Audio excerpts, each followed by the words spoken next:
J'ai appris que des familles vivaient à 8 dans un appartement de 55 mètres carrés Ouais. où il y avait un seul PC. Ils ont des grands frères, des grandes sœurs qui font des études universitaires ou à la haute école, qui ont besoin d'un PC en permanence. Ben Mm. forcément, le gamin, il n'a pas de quoi travailler. Ouais.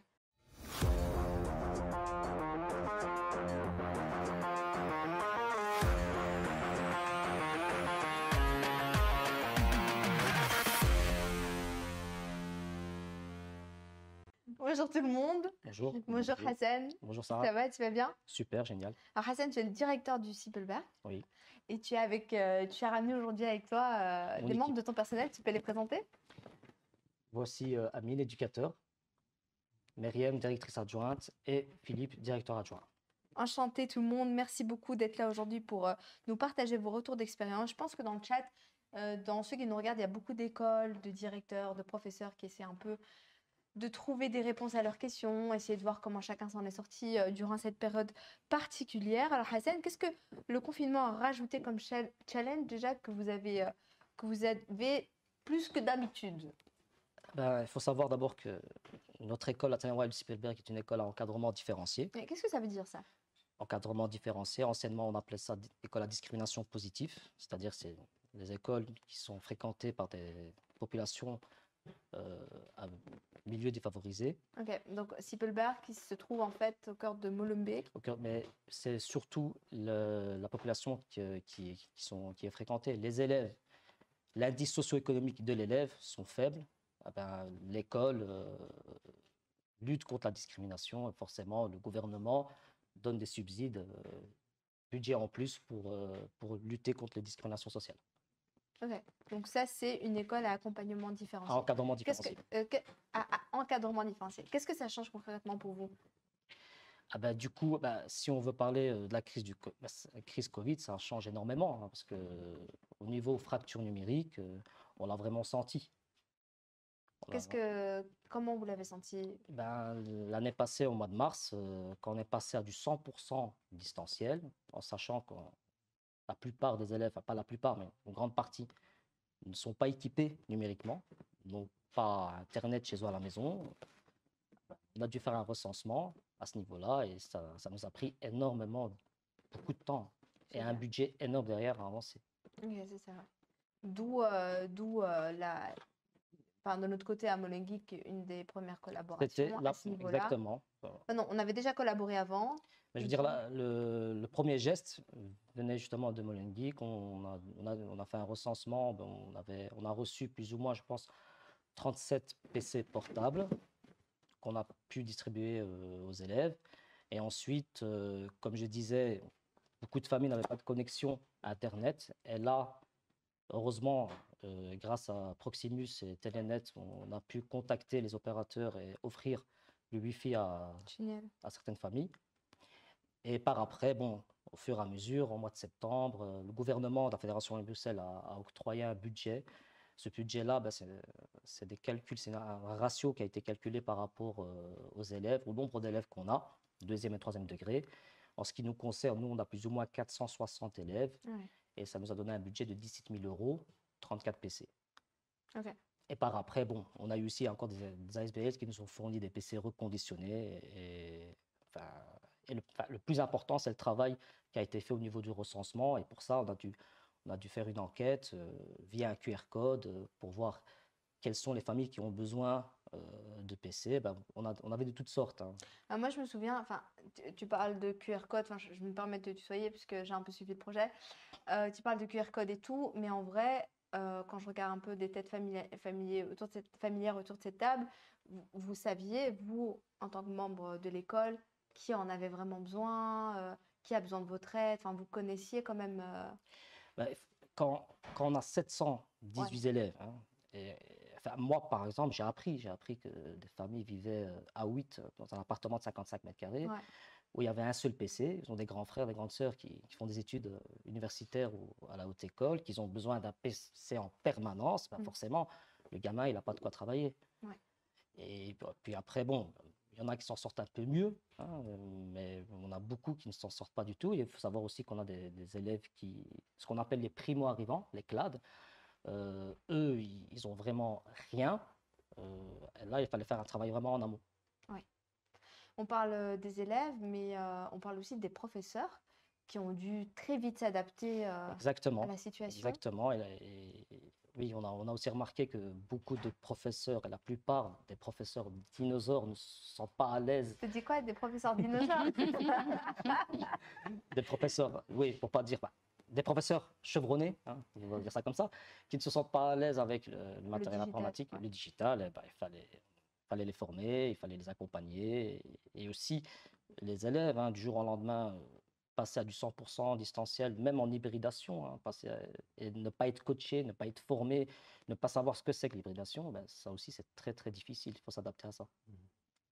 Et Amine, j'imagine que toi, en tant qu'éducateur, Mhm. tu as un lien fort avec les élèves. Tout à fait. Tu peux aussi nous donner ton point de vue sur ce moment où tout le monde a dû s'adapter, prendre la distance. Comment ça s'est passé? Écoute, c'était très très difficile. Je me permets de te tutoyer aussi, Oui, Sarah. C'était très difficile parce qu'on a fait un recensement via un QR code qui a été distribué par photocopie aux élèves, mais aussi sur les réseaux sociaux de l'école. Donc on a ok. 2 pages officielles sur Facebook, je pense, Et le QR code, il et servait à Insta. quoi? C'était un QR code qui renvoyait vers un questionnaire. Un Ok. questionnaire où en fait c'était un questionnaire très, très détaillé. Combien de PC à la maison? Qui utilise les PC? Est-ce que vous avez une tablette par exemple? La connexion Wi-Fi, vraiment très détaillée pour qu'on puisse justement répondre voilà, aux lacunes ou aux manquements Ouais. que ces familles pourraient avoir. On a aussi fait un recensement, une enquête de manière plus directe parce que des élèves ne sont pas sur des réseaux sociaux, des élèves ne maîtrisent pas du tout l'outil informatique. Contrairement à ce qu'on pourrait croire. Exactement, exactement. Il y a des parents qui sont très anti-réseaux sociaux et tout ça, donc les élèves sont déconnectés totalement. Et donc on a fait une enquête directe avec les élèves. Donc on a eu des chiffres qu'on a rajoutés au relevé à la liste qu'on a eue. Et c'était très difficile, très difficile. On a eu des retours en tant qu'éduc et les professeurs aussi par rapport à l'hybridation. Bah, par exemple, l'outil informatique, c'est pas facile à gérer, mais après, je donne un exemple simple, un professeur d'histoire ou de français qui demande à un élève de faire une rédaction ou un travail écrit, l'élève ne maîtrise pas Word, par exemple. Ouais. Il est habitué à aller sur les réseaux sociaux, donc il écrit SMS. les SMS, mais la mise en page, l'interligne, il ne maîtrise pas. Donc, parenthèse, c'est une initiative qui va être prise, je pense, pour l'année prochaine aussi, d'éventuellement mettre en place un cours d'informatique ou de méthodologie du travail pour justement Ouais. expliquer et armer les élèves, Ouais. surtout chez nous, avec notre public, qui n'a pas forcément le papa ou la maman à la maison qui pourrait l'expliquer Word Ouais. ou Excel. Peut-être dans d'autres écoles qui ne sont pas dans un encadrement différencié. Et pour avoir une explication à la maison de Ouais. papa ou maman, là non. Là, donc on a dû voilà, faire face à ça aussi. Et l'hybridation, bah, on a eu aussi donc les problématiques comme toutes les écoles, donc le décrochage scolaire, Oui. mais ça c'est Tu peux nous vraiment, en parler plus, ouais, du ouais, décrochage voilà, scolaire? le décrochage scolaire, c'est vraiment accentué chez nous Ok. pour plusieurs raisons. Bah, ils étaient tout d'abord en distanciel à 100%. Donc là, ils ont perdu le rythme de travail. Je vais être aussi très clair, certains professeurs qui ont certains soucis, comme disait Hassan, à se connecter ou à utiliser l'outil informatique pour donner cours, ben, l'élève perdait un peu le rythme aussi par rapport au travail. Donc il accumulait les travails, donc il rentrait plus dans ce qu'on appelle un décrochage passif, c'est-à-dire qu'il pouvait venir ou participer, mais en fait, il a trop accumulé de retard, donc voilà, il est présent, mais ça n'avance plus, en tout cas au niveau de la matière. Et on a vécu aussi, je continue à Sarah à parler. Vas-y, je t'en prie, je t'en prie. C'est On hyper a aussi intéressant. connu, par rapport justement au fait que les élèves sont en distanciel, ben, il y en a qui ont plongé la tête en avant dans les réseaux sociaux. Mm. Et qui dit réseaux sociaux, sans éducation aux médias, on fait face au cyberharcèlement, on fait face à plein de choses, voilà, des phénomènes peut-être Mauvaise fréquentation. de mauvaise fréquentation, on rencontre des nouvelles personnes. D'autres plongent aussi la tête en avant dans les jeux, donc on peut favoriser l'addiction aux jeux vidéo, Ok. ce qui peut être problématique. Et puis vraiment, on a eu des cas, nous en tout cas chez nous, par rapport au cyberharcèlement, où les élèves subissent des vrais harcèlements et on avait des cas de tentative, pas tentative, mais de volonté d'en finir, de Ouais. suicide. Hein. Ok. Et très honnêtement, je vais vous donner un retour de terrain. Moi, quand j'entendais ce qui se passait dans les médias et la vie des pédopsychiatres à ce sujet-là, j'étais pas trop, je me disais, bon, voilà, peut-être, mais je n'y croyais pas trop, on va dire. Mais vraiment, ça s'est avéré être une triste réalité. Ouais. Une triste réalité, c'est très, très difficile. Et nous, les éducateurs, on est vraiment en première ligne. Et voilà, on a dû faire, nous, notre travail, c'est d'essayer de faire un diagnostic, de faire un relais vers le CPMS ou vers des entités extérieures à l'école. Mais c'est très difficile parce que voilà, c'est difficile. Myriam, toi qui es directrice adjointe, est-ce que tu peux nous parler de ce que vous avez du coup mis en place face à tous ces constats et Ce qu'on a mis en place. Donc moi, je suis sur une implantation à part qui se trouve à la chaussée de Gand, où là, j'ai en fait les sections qualifiantes, techniques bureautiques, professionnels habillement et les premières différenciées et les DASPA. Donc nous, on en a profité parce que les premières différenciées, les DASPA, étaient eux toujours en présentiel à 100%. Et donc, on en a profité pour leur donner des cours d'informatique. Parce qu'on a l'avantage d'avoir 2 locaux informatiques. Et donc, on les a déjà initiés par rapport à tout ça, au cas où il y aurait une classe qui serait en quarantaine, qui puisse avoir le travail, continuer voilà, à travailler en distanciel. Qu'est-ce qu'on a encore mis d'autre en place? Après, c'est une petite implantation, hein, donc le suivi, il est très, très, très régulier, individuel. Beaucoup de collaboration aussi avec le centre PMS. Voilà, sinon, enfin, moi, je vais à domicile aussi quand il y a un souci, surtout l'année précédente, parce que là, c'était aucun signe de vie de la part de certains élèves, où on allait aussi déposer les travaux à domicile. Voilà, on a un petit peu expliqué par rapport au PC à plusieurs reprises. On les a dirigés aussi vers les CPAS, parce que certains CPAS distribuaient des ordinateurs. Adresse mail pour tous les élèves. Les adresses mail, ça on l'a fait en septembre directement. Tous les élèves ont donc une adresse mail à Ercipelberg. Et là on envoie en fait tous les avis, tous les cours. Donc voilà, ils sont toujours en connexion en fait avec l'école, toujours. Et Philippe, pour vous, est-ce que vous avez dû, je sais pas, renforcer le personnel ou Renforcer, oui, on a eu la chance d'avoir des budgets qui ont été débloqués pour avoir des éducateurs en plus. Donc heureusement qu'ils sont arrivés pour nous donner un coup de main. Parce que le travail d'éducateur au départ est déjà très compliqué. Avec cette crise, ils étaient sur le front tout le temps, en sachant que les élèves étaient là une fois sur 2 ou pas là du tout pendant une semaine, des classes en quarantaine, des profs en quarantaine. Et donc la gestion courante d'une école, plus tous les cas particuliers Covid, nécessitait vraiment une intervention. C'est comme ça qu'on a pu avoir Amine qui a pris beaucoup de travail en charge. Amine est arrivé avec... Non, Amine est devenu éducateur Covid. Il était déjà chez nous, mais grâce au on l'a passé lui en tant qu'ancien dans le projet Covid, comme on l'appelait, et on a pu engager quelqu'un d'autre pour le remplacer sur le terrain. Ce qui nous permettait d'avoir quelqu'un qui connaît un peu la maison et qui peut faire du travail avec les élèves et pas avoir un inconnu. Parce que les élèves sont, chez nous, dans l'encadrement différencié, très affectifs. S'ils n'ont pas une tête connue, ils ne vont pas se confier.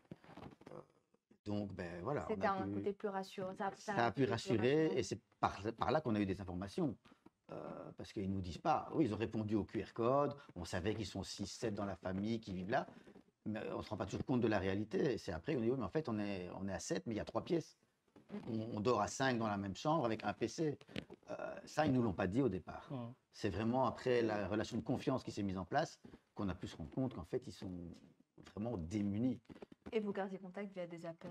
Via SMS, via l'adresse mail, via les contacts. L'avantage qu'on a eu en hybridation un jour sur 2 chez nous, c'est qu'on voyait directement. Ils n'étaient pas là à l'école. Tiens, le lendemain, on va voir où ils sont.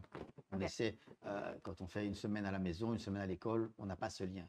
Donc ici, on pouvait agir très vite en disant, tiens, tu n'étais pas connecté hier, tu étais où, qu'est-ce qui s'est passé, il y a un problème informatique ou quoi. Et puis on s'est rendu compte, moi j'ai été sidéré du nombre d'enfants qui ne savent pas utiliser un ordinateur. Ils sont sur leur téléphone à longueur de journée, mais ouvrir un ordinateur, envoyer un mail, faire un courrier comme des amis, ils ne savent pas. On ne leur a jamais appris. Et donc, moi, je me disais, l'ère numérique, ils sont tous là-dedans à l'aise. Mais non, pas du tout. Ils sont perdus. Et comme on l'a dit tantôt, je crois que c'est Amine ou Hassan, les parents non plus ne sont pas là pour les aider, malheureusement. Donc, c'est notre travail à nous à le faire. Déjà, ça nous a pris un temps fou, rien que pour les connexions adresse mail. Dire à l'élève voilà, que tu as un mot de passe, il faut confirmer le mot de passe, tu utilises ça, ça nous a pris un temps énorme. Énorme. Heureusement qu'on avait un éducateur qui s'occupe que de ça aussi. peu de ça. Et puis après, sans compter le recensement numérique, hein, ceux qui n'avaient pas de PC, il fallait leur trouver un PC le plus rapidement possible, Ouais. la connexion et puis tout ce qui va avec, hein. Là, je ne parle pas des problèmes psychosociaux, hein, je parle uniquement de problèmes matériels. Technique, ouais. Ça nous a Technique, pris un temps fou. Fou. Oui, et par rapport au, si je peux me permettre, Sarah, par rapport au problème aussi du matériel, les élèves, certes, n'ont peut-être pas de PC, mais ils n'ont pas d'imprimante non plus. Donc, des fois, quand ils devaient imprimer un document ou pas, ou s'ils doivent imprimer, c'était juste impossible pour eux. Aller le faire à l'extérieur, c'est un coût financier Ah oui. qui n'est pas facile pour notre Du public. coup, on a créé un espace coworking. Ok. Voilà. Donc c'est bien, on vient aux solutions. Ouais, Après tout ça, et après, l'espace coworking, c'était une des solutions, ça a été implémenté quand? ça a été implémenté fin de l'année passée. Ok. Et, Donc c'était très et on rapide. sait que, je le sais que ça va rester permanent, hein, Permanent. comme les adresses mail des élèves. Aujourd'hui, on n'a pas besoin d'envoyer 718 courriers en recommandé, on envoie 718 mails, l'information va directement. On sait que ça va arriver. Donc il consiste en quoi l'espace de coworking Pour exactement? celui ou ceux qui ne sont pas, comme je disais tout à l'heure, hein, parfois on a une famille de 8, 9 dans un appartement de 45 mètres carrés, 50 mètres carrés. Là, j'invente rien, c'est ce qui se passe. Pour éviter que l'élève va travailler dans les toilettes, excuse-moi, ben voilà, on lui a mis un espace où il peut venir à l'aise, hein. Un cadre favorable pour Il y a un qu'il Et il cadre, un peut, comme PC. disait Amine, il peut imprimer, il peut faire ce qu'il veut. Ok. gratuitement. Donc ça a été une des solutions que vous avez mis Une en des- place. Mhm. Ça a bien fonctionné. Au début, oui, au mois de mai l'année passée, mais de moins en moins, j'ai moins en remarqué. moins, ils De viennent moins en moins. De moins en Ok. moins. Bon, peut-être sont plus équipés. Je pense que beaucoup se sont équipés entre-temps. Entre-temps, ils sont équipés, ouais. Et puis, ils sont formidables, les élèves. C'est-à-dire qu'ils arrivent à s'adapter quand même. Donc, je pense qu'au fur et à mesure du temps, ils ont réussi à s'adapter chez eux. Ils ont trouvé un moyen de faire en sorte Exactement. d'avancer, de travailler. On a aussi, je pense, l'école a aussi investi du matériel au sein de l'établissement des TBI, donc des écrans. Oui. Enfin, ça, on a reçu aussi un budget spécialement pour ça. Voilà. TBI, parce que forcément, quand on Casque, travaille en webcam. hybridation, hein, la classe, un jour oui, un jour non. Mais le professeur, avec son horaire, lui, va venir les 2 premières heures, il est en présentiel, et la 3e heure, il est en distanciel. Ouais. Ben, il fait comment? Sa classe doit être Adapté. équipée, Équipé. avec casque, BAF, TBI, Ouais. et ainsi de suite. Webcam aussi. Et finalement, qu'est-ce qu'on retient de cette période? Que toutes les classes doivent être équipées. Commençons par là. Déjà, d'avoir un espace de coworking, comme on l'a dit, mais aussi un espace de parole, parce que le problème technique matériel, certes, c'est un gros problème, mais on peut trouver une résolution à long terme. Tandis que les problèmes psychologiques qu'on a dû rencontrer, le décrochage scolaire, là, c'est beaucoup plus difficile, hein. Des élèves qui ne viennent pas et parfois qui se cachent derrière le Covid, ça a été très très facile de trouver des certificats de quarantaine, des certificats médicaux, hein, Au début. au début, oui. Maintenant, Et moins, puis, mais- et aussi l'hybridation. Je viens un jour, le lendemain, je viens pas. Un jour, je viens, 3 jours, je viens pas. Du coup, quand il doit venir à 8 h du matin, il n'est pas très motivé. C'est quoi la meilleure configuration pour toi entre le e-learning et le présentiel? Tu vois un peu d'hybridation dans le futur ou... Oui, avec ce que j'ai appris à cause ou grâce à cette crise, c'est de faire une après-midi de distanciel pour la remédiation. Et aussi, par exemple, nous, hein, avec les professeurs aussi, hein, depuis qu'on fait des réunions en distanciel, maintenant, ça ne nous pose pas de problème, hein. Je peux faire un conseil de classe. On a investi, on a la plateforme, on a Zoom, MoLearning, Teams. On le fait en distanciel sans problème. Même le prof qui n'est pas là le jour J, il peut se connecter et on a toutes les informations. Qu'est-ce que, Amine, tu as retenu d'autre dans la relation entre prof et élève, par exemple? Qu'est-ce que tu retiens Qu'est-ce que tu tires comme leçon de cette expérience? Mais ils ont tissé un lien plus étroit, puisque maintenant, chose qui je pense ne serait jamais arrivée avant, c'est que les profs maintenant échangent par exemple leur WhatsApp avec les élèves pour faciliter l'échange. Et avant, c'était juste inconcevable. Enfin, C'est juste inconcevable Ouais, parce ouais. que Même un mail, ça reste un numéro pour les professeurs privés. Donc là, les profs ont quand même créé des groupes des groupes de classe Ouais. pour pouvoir communiquer. Et c'est plus facile pour eux. Donc il y a une relation plus teintée de plus de confiance en tout cas et de bienveillance à l'égard. Voilà, on a des profs quand même qui sont sont chouettes et qui comprennent la situation de nos élèves, donc qui sont flexibles, compréhensibles et tout ça. Donc c'est entre la relation prof et élève, c'est je Tu pense vois qu'il y a de comment, toi, l'amélioration. l'hybridation, ça peut être quelque chose de positif pour l'élève? Ou A priori, non. Je vais être très honnête. A priori, non, parce qu'en tout cas, les élèves chez nous sont très demandeurs du fait de venir être scolarisés à l'école, de voir un cadre, parce qu'il faut un cadre. Quand on est en hybridation, euh, je blâme personne, mais il y a des professeurs, parce que les profs ont le choix de donner soit une visioconférence à un cours par rapport à leur horaire, ou de donner des travaux. Donc, si l'élève se retrouve à venir une journée en présentiel dans un cadre qui est celui de 8h à 16h pour une journée OK, le lendemain, non. Le lendemain, il va se retrouver à se réveiller peut-être plus tard.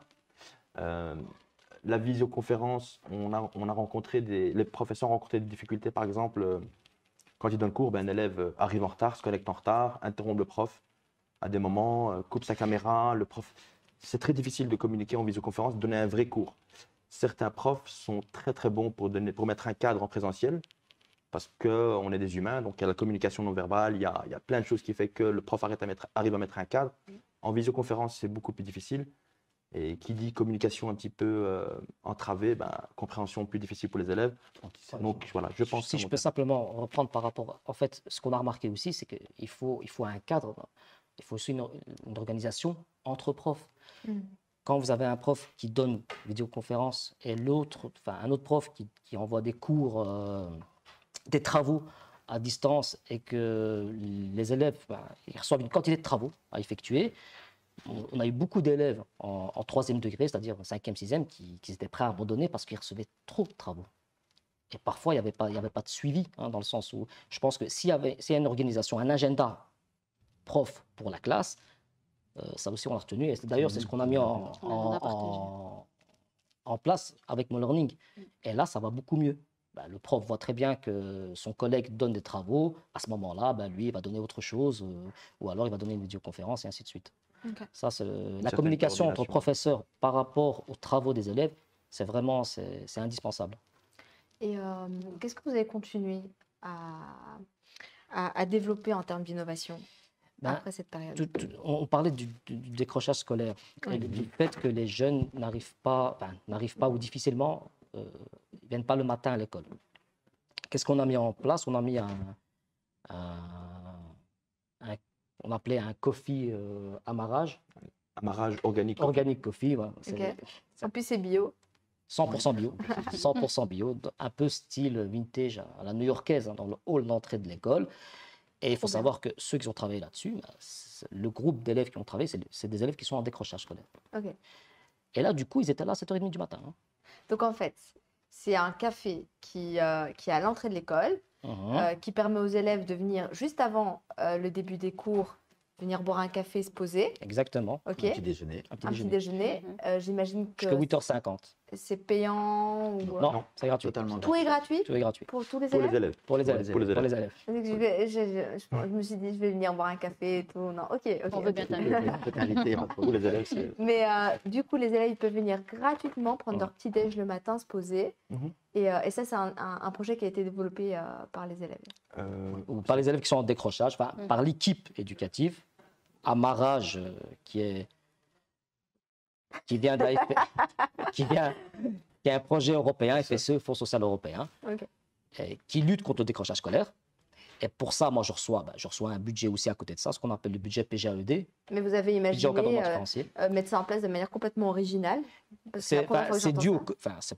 à la base, c'est le décrochage dû au Covid. Hein. Ouais. Et là, on a placé,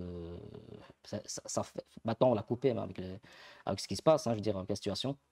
On a arrêté, mais au début, on a remarqué qu'il y avait vraiment des élèves d'habitude, qui s'amenaient vers 11h, midi, enfin, j'invente rien, hein, qui étaient là à 7h30 du matin. Il faut savoir aussi que, comme on a dit, on est dans une école à encadrement différencié. Il y a beaucoup d'élèves qui ne prennent pas leur petit déjeuner le matin parce qu'ils n'ont pas les moyens, ça c'est une réalité. Hein. Ou alors, il y a aussi une malnutrition, ils se nourrissent très mal le matin. Là, du coup, ils étaient là. Donc ça Oui, pallie à plusieurs problèmes en même temps. On a Exactement. eu des élèves qui venaient nous demander très discrètement est-ce qu'on pouvait avoir des cooks en plus pour la maison ou des. Ouais. Et le projet du amarrage organic coffee, ça rentre dans le cadre d'un projet plus large, plus global au sein de l'école, avec plusieurs étapes. Donc la première, c'était la création du amarrage organique coffee. C'est un peu long, mais bon. On va lui trouver un nom plus cool à Je pense la qu'on va, Physique Summit. voilà, Ouais. on va aller dans ce sens-là. Et le but, il est de raccrocher les élèves, de les faire venir plus Les tôt, faire venir à l'école. de leur donner aussi, parce que c'est vraiment, comme disait Hassan, c'est les jeunes qui sont en décrochage, donc ils sont entre 20 et 30. Le but, c'est qu'ils aient une expérience valorisante, c'est-à-dire qu'ils puissent aboutir à une performance. Il faut savoir que ce coffee, ils l'ont mis en place en 4 jours, week-end compris. Week-end. Ça veut dire qu'ils venaient le matin à 7 h du matin, les week-ends. Ils doivent venir le matin très tôt à 7 h 30 pour la mise en place. Et c'est des élèves qui étaient en total décrochage, qu'on a vu arriver tous les jours à 7 h 30. Voilà, c'est juste magnifique. Très valorisant aussi. Les professeurs ont vu ces élèves sous un autre regard, avec un autre regard. C'est-à-dire que c'est des élèves qui étaient un peu en décrochage, voilà, qui n'avaient pas une bonne relation avec eux. Et là, on a créé une relation avec eux, Génial. avec les profs. Le but aussi, donc tous les produits sont bio. Donc il y a aussi une éducation contre la malbouffe, je peux appeler ça comme ça. Malnutrition. Voilà, pour favoriser la bonne nutrition. On travaille aussi sur les circuits courts. C'est-à-dire que, En plus, ouais. voilà, pour favoriser les circuits courts, c'est important. Et comment on appelle ça, les produits, je ne sais plus comment on appelle ça, bien trop de mémoire. Production équitable. Voilà, Ouais. c'est ça. Commerce équitable. ouais. Commerce équitable. Et troisième étape qui est éducative pour ces jeunes-là, c'est que c'est une première expérience un peu professionnelle.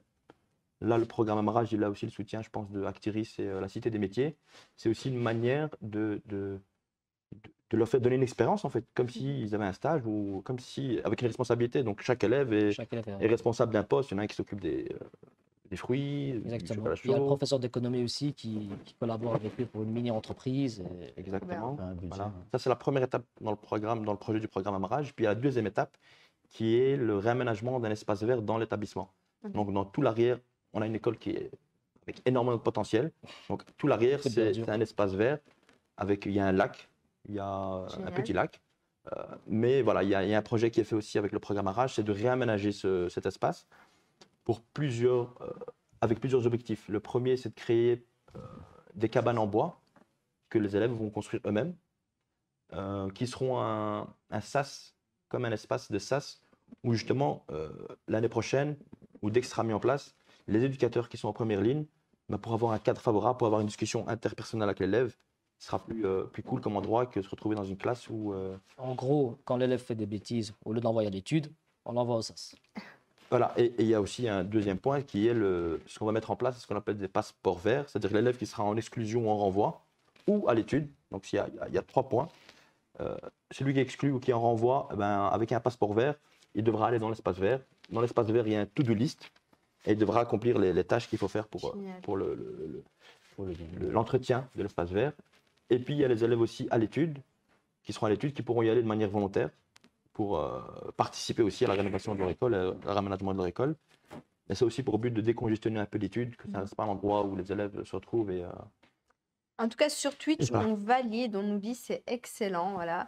On valide les innovations de l'école Sippelberg. Du coup, Hassan, pour la rentrée, ça se passait comment pour vous? Est-ce que vous allez rentrer en hybridation? Est-ce que c'est quelque chose que l'école veut mettre en place, même si le e-learning saute de manière obligatoire? Comment ça va se passer concrètement? On attend d'abord les recommandations du fédéral et de la ministre aussi, hein, pour voir comment est-ce qu'on rentre en rouge ou en orange. Hein. Ça, maintenant, si jamais, imaginons que tout se passe bien, comme je te disais, moi j'avais vraiment, j'ai l'intention d'organiser une après-midi, mais plus pour la remédiation, je dirais, en distanciel. Et bon, par après, vous avez le débat en ce qui concerne le learning. Cette plateforme-là qui centre la communication entre profs, élèves et parents, ça va vraiment nous aider à travailler cet après-midi-là en distanciel. Ok. C'est bien que tu en parles parce que justement, c'est la thématique de notre prochaine intervention. Donc, restez bien là ceux qui nous écoutez. On nous dit dans le chat, c'est super ce que vous faites. Bravo, bravo à vous tous. Merci Hassan, merci Amine, merci Myriam, merci Philippe pour ces interventions et votre retour d'expérience qui était hyper enrichissante pour nous. Et je vous dis, on continue. Hein. Je vous dis à très bientôt. Non, on continue, on continue. On va recevoir encore Fatima Dissipelberg là maintenant tout de suite pour nous parler de l'expérience, de la collaboration avec Molengeek pour la plateforme MoLearning. Mais ça, c'est dans un instant. Merci encore pour votre intervention. Merci à vous. Ah, Merci Merci à vous. Sarah.